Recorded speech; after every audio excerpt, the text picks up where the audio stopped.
আসসালামু আলাইকুম সবাইকে। সবার উপর আল্লাহর অশেষ রহমত ও শান্তি বর্ষিত হোক। আশা করি তোমরা সবাই ভালো আছো। বরাবরের মতো আজকের ক্লাসেও আমরা তোমাদের এসএসসি বাংলা প্রথম পত্রের প্রত্যুপকার গদ্যের কিছু মৌলিক প্রশ্ন সমাধান করব। দেখো, প্রত্যুপকার রচনাটি কোন গ্রন্থ হতে সংকলিত হয়েছে? প্রত্যুপকার রচনাটি আখ্যানমঞ্জুরির দ্বিতীয় ভাগ হতে সংকলিত হয়েছে। বিশ্বের প্রসিদ্ধ ব্যক্তিবর্গের গৌরবদীপ্ত ঘটনা কোন গ্রন্থের উপজীব্য বিষয়? দেখো, বিশ্বের প্রসিদ্ধ ব্যক্তিবর্গের গৌরবদীপ্ত ঘটনা আখ্যানমঞ্জুরি গ্রন্থের উপজীব্য বিষয়।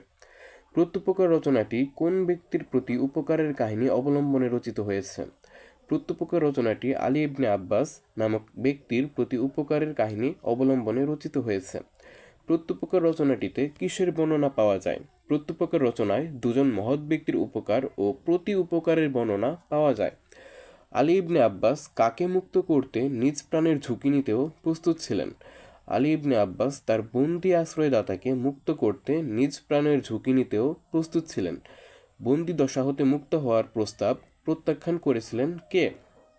বন্দিদশা হতে মুক্ত হওয়ার প্রস্তাব প্রত্যাখ্যান করেছিলেন আলী ইবনে আব্বাসের আশ্রয়দাতা। আলী ইবনে আব্বাস বন্দি আশ্রয়দাতার মুক্তির প্রার্থনা নিয়ে কার নিকট উপস্থিত হন? দেখো, আলী ইবনে আব্বাস বন্দি আশ্রয়দাতার মুক্তির প্রার্থনা নিয়ে খলিফার নিকট উপস্থিত হন। খলিফা বন্দি ব্যক্তির শাস্তি প্রদানে কাকে প্রস্তুত হতে আদেশ দেন?